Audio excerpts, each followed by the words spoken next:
자, 이제 세 번째는 하나님의 대답입니다. 7절 읽겠습니다. 7절.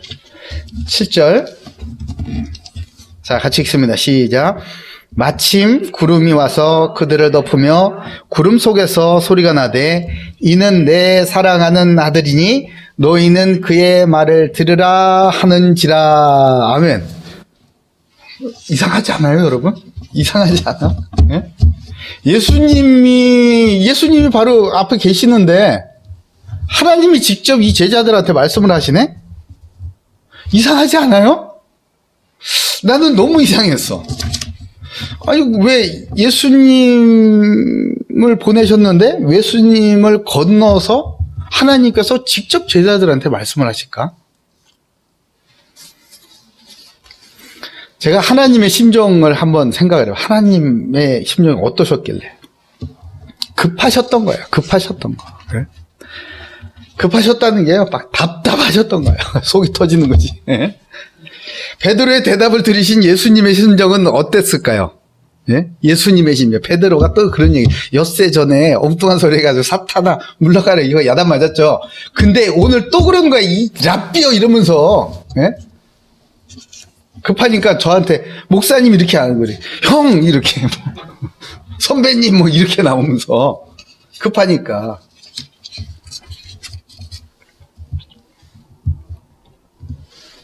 예수님의 심정은 어땠을 것 같아요?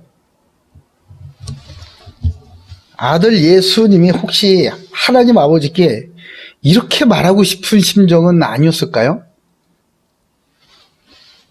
성경에 있는 거 아닙니다. 주석에 있는 것도 아니에요. 신학자들이 연구한 것도 아니에요. 제가 한번 그 심정을 헤아려 봤어요. 예수님 아마 이랬을 것 같아요. 아버지, 저 녀석들 좀 보세요.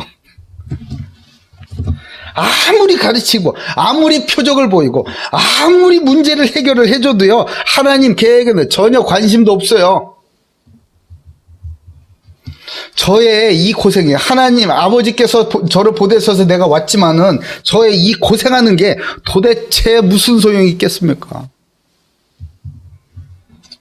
저야말로 이쯤에서 그만하고 싶은 심정입니다. 제가 이 고생길을 계속 가야만 하는 겁니까? 이렇게 말하고 싶은 심정이 아니었을까요? 아무리 표적을 보이고 아무리 은혜를 베풀어줘도 아무리 하나님 나라의 비밀을 얘기를 해줘도 그대로인 거야, 그대로. 네? 요만큼의 변화가 없어.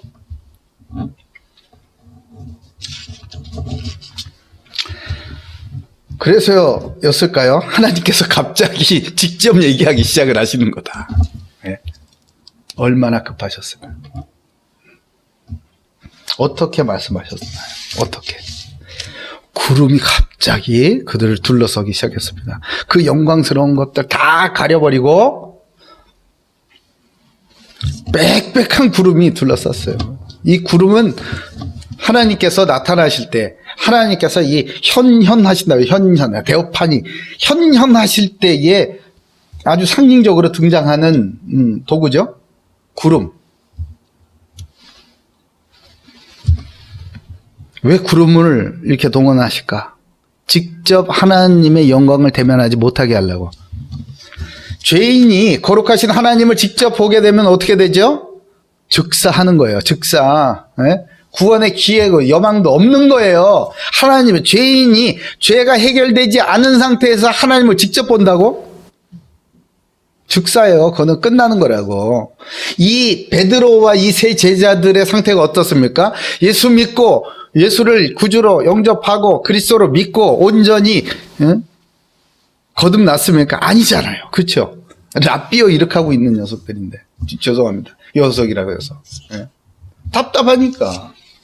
그런데 하나님께서 이들을 그냥 처분하실 수도 있지만은 사랑하시기 때문에, 하나님의 계획이 있는 사람들이기 때문에 그렇게 하지 않으시고 그들 앞에 직접 말씀하시기 위하여서 빽빽한 구름을 동원해가지고 자신을 가려주신 거예요. 이것은 저들을 보호하기 위한 하나님의 사랑이자 자비였습니다. 출애굽기 19장 9절에도 이렇게 말씀하시죠. 여호와께서 모세에게 이르시되 내가 빽빽한 구름 가운데서 내게 임함은 내가 너와 말하는 것을 백성들이 듣게 하고 또한 너를 영영히 믿게 하려 함이다.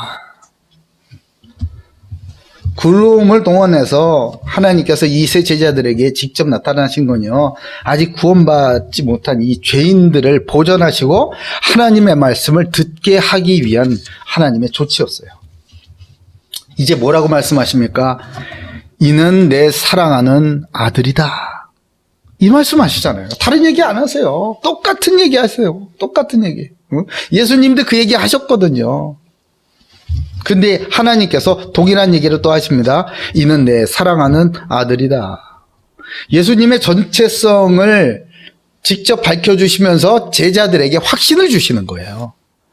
이는 하나님의 아들, 곧 나와 동등한 그 신적 권위를 가진 그리스도 구세주이니라 라고 확신을 주시면서 너희가 생각하는, 너희 눈에는 랍비로 보일지 모르지만 너희 눈에는 그냥 좋은 선생님쯤으로 보이지 모르겠지만 이는 내 아들이야 라고 얘기해 주시는 거예요.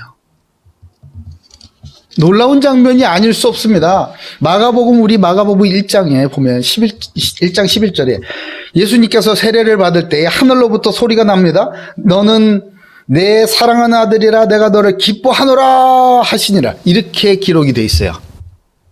예수님께서 세례 요한으로부터 세례를 받을 때, 그죠? 비둘기 같은 성령이 쫙 내려오면서 하늘에서 이런 소리가 났더라. 그죠? 근데 이 소리는, 이 당시에 이 소리는요, 예수님만 들은 소리예요. 예수님만 들은 소리. 다른 사람 못 들어요. 그런데 오늘, 이전에는 예수님만 들을 수 있었던 하나님의 음성을 이제는 이 제자들이 직접 듣게 되었다는 것 아니겠습니까? 그리고 이어지는 말씀은 너희는 그의 말을 들으라. 이렇게 얘기하세요.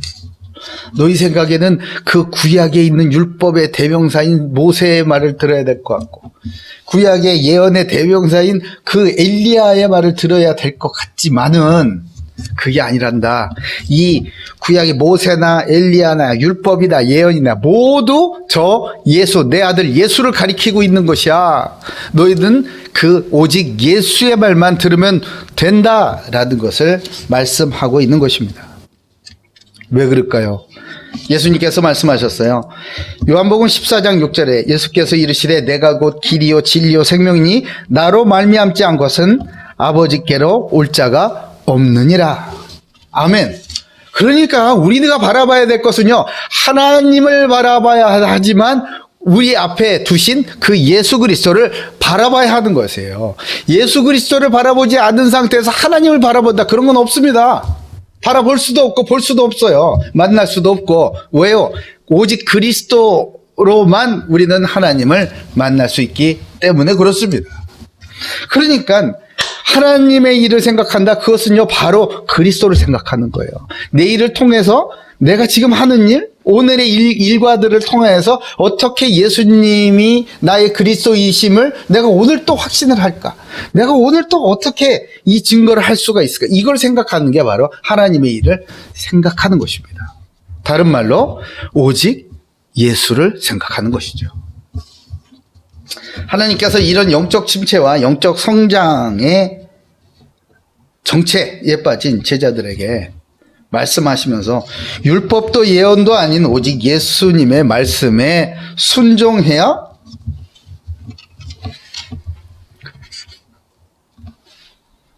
너희들이 하나님의 나라의 일을 하는 올바른 신앙생활을 하는 것이다 라고 가르쳐 주고 계시는 것입니다. 우리가 신앙생활을 하다 보면요, 영적 지식과 삶의 축복들이 이제 막 쌓입니다. 점점점 늘어나요. 이제 알만해. 그 얘기가 그 얘기 같고 그 얘기가 그 얘기 같아. 그러면요, 이제 우리가 슬 매너리즘이 오면서 우리가 정작 집중해야 할 그 대상을 놓치는 거예요. 모세 이야기는 잔뜩 알아. 엘리야 얘기도 잔뜩 알아. 그런데 정작 집중해야 될 예수님을 놓쳐버리는 거예요. 내 삶에 이런저런 응답이 있었어. 난 이런저런 활동도 많이 했어. 근데 정작 집중해야 될 예수님은 놓쳐버리는 거예요. 살아가는 고대교회 가족 모두는요, 오늘 예수님의 말씀에 의지하여서 흩어져 버린 우리의 중심과 관심이 오직 예수께 다시 집중되는 영적인 재정비가 이루어지시길 주님의 이름으로 축복합니다. 아멘.